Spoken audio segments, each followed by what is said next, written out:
Hey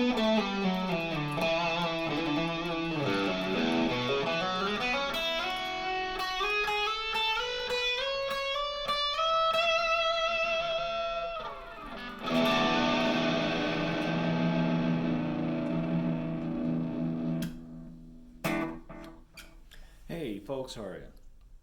Welcome to another edition of the Mediocre Cover Band Guitar Guy. So, started off with a little bit of pursuit of happiness, and I'm an adult now. Because that's how I feel today. I've been adulting all last week. Work has been kicking my ass since this COVID-19 stuff started. But finally getting a bit of a break. So, last couple of weeks I've been talking about getting gigs and shit you can do while you got your gigs and whatever. So today I'm going to talk about loading in and loading out, because this is something that gets kind of overlooked, and I'm no expert on a lot of stuff, but there's some things that I'm sharing here that could be a little bit useful to you guys down the road. I wish somebody had told me some of this stuff when I was younger, because you always got to remember, when you got a lot of shit to bring, you got to pack it up at home, you got to load it into the car, you got to load it out of the car, whatever you're driving, lug it into the club, set it up, put stuff away, play for 4 hours. Here in Newfoundland, we finish playing at 3 a.m. Then you got to take everything back out, break everything back down, load it back into the car, whatever you're driving, go back home and take it out of the vehicle. And I know I've been guilty of leaving stuff in there for like a couple days. It's a wonder it didn't get stolen. So, if you're playing a cover gig and you're playing a small bar, you don't need to bring 7 guitars. I was guilty of bringing 3 guitars, and people thought that was a little bit much back when I was doing that. And I always justified it as 1 guitar as your main guitar, a backup tuned up into standard, and I always had a guitar tuned half step down for some of the things that we did that were in E flat. And then it just got to be much, because we started playing some clubs where you had to drag a PA system in, and then you had to put all that in the vehicle, find room for lights and guitars and all that good stuff. And then it just became a hassle, and it beats up your vehicle on the inside and scratches up whatever point you're exiting the gear from the car. It does damage. And not to mention, I got like a 48-year-old back now, and it doesn't like heavy lifting, because I've got a very physical day job where I do a lot of lugging, and the thought of lugging a lot of gear into a club right now isn't very appealing. So, for example, if you're playing in a small bar with a small stage, you don't need to be lugging a Marshall half stack. Nobody needs a JCM 800 in a small club. Not even the metal guys. It looks cool as hell on stage, and it's nice to look at. It sounds great, but combo amp in the situation we're in, a 212, a 112, that's plenty of power.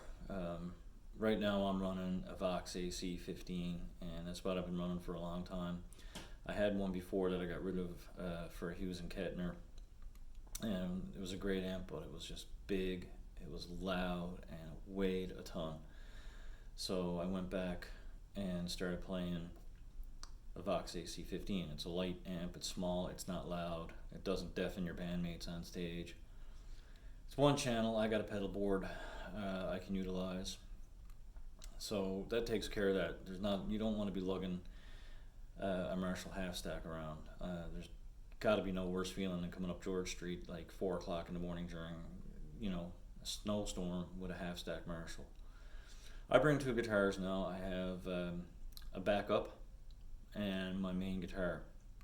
And I don't even bring a guitar in anymore to go half a step down, because if I can just give me a second here. Get my pedal board to come up. I have one of these on here now. And it's the Digitech Drop. And that thing is amazing. It's like having another guitar, because you can go full octave down if you like. So I no longer have to bring in a pedal to go a half step, or bring a guitar, tune a half step down. So I bring a main guitar and a backup, and that's great. My board only consists, as you can see, it's pretty bare bones. It's a mess. But I'm running a wah, a delay. I got a heavy overdrive with an MXR modified OD, and a very inexpensive East River drive from Electro Harmonix. It's a great little pedal.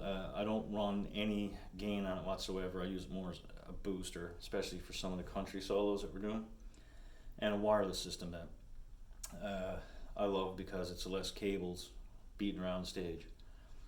Some other great advancements for me is actually this guitar, and it's a Fender modified Tele. It's very similar to an Asheville. As you can see, it's got the 3 pickups, it's got the 2 lipsticks, and it's got a Seymour Duncan Little 59, which is split. So this guitar covers it all, literally. You can go play hard rock, kind of like I was just doing heavy overdrive. You can bring it into like more of a traditional Telecaster sound, or thicken it up, and then you can. But the cool thing about it is that it's got a Fishman pickup in there. So by flicking this little toggle,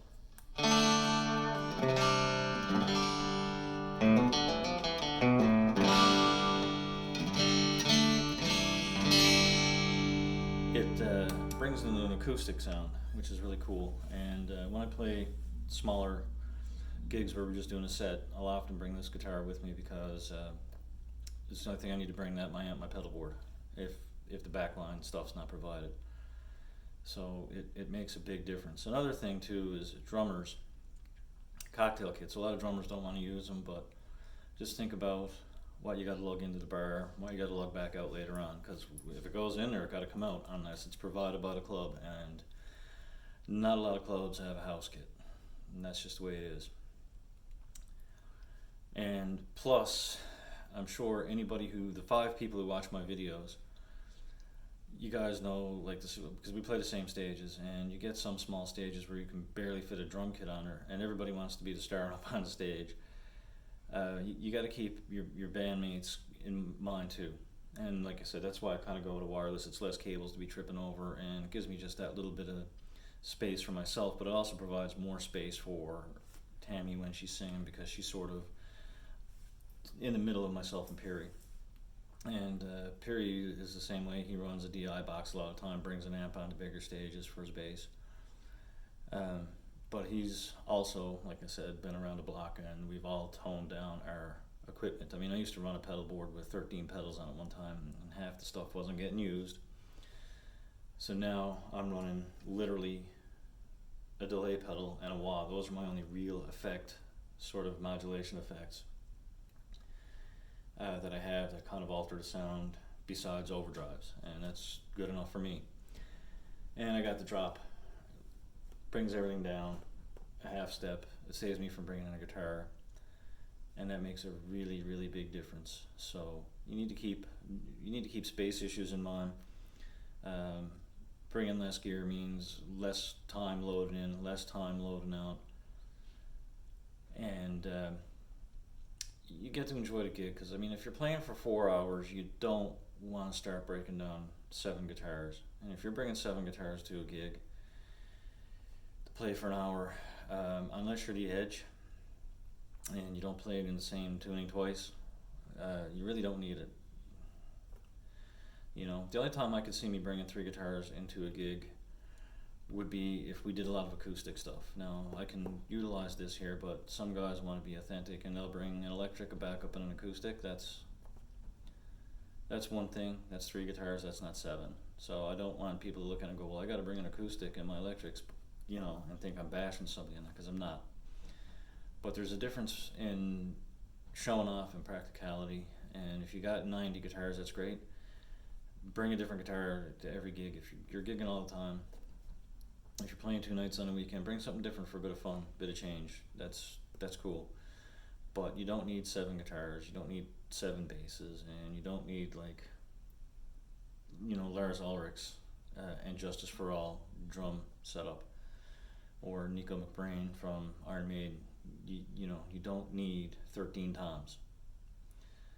So your back will thank you, your bandmates will thank you, the stage will thank you, and getting home a little bit earlier will be nicer, or being able to hit the drive-through at McDonald's on the way home would be nicer before they start serving breakfast, because as anybody who's a musician here knows, they start doing the breakfast thing at 4 a.m.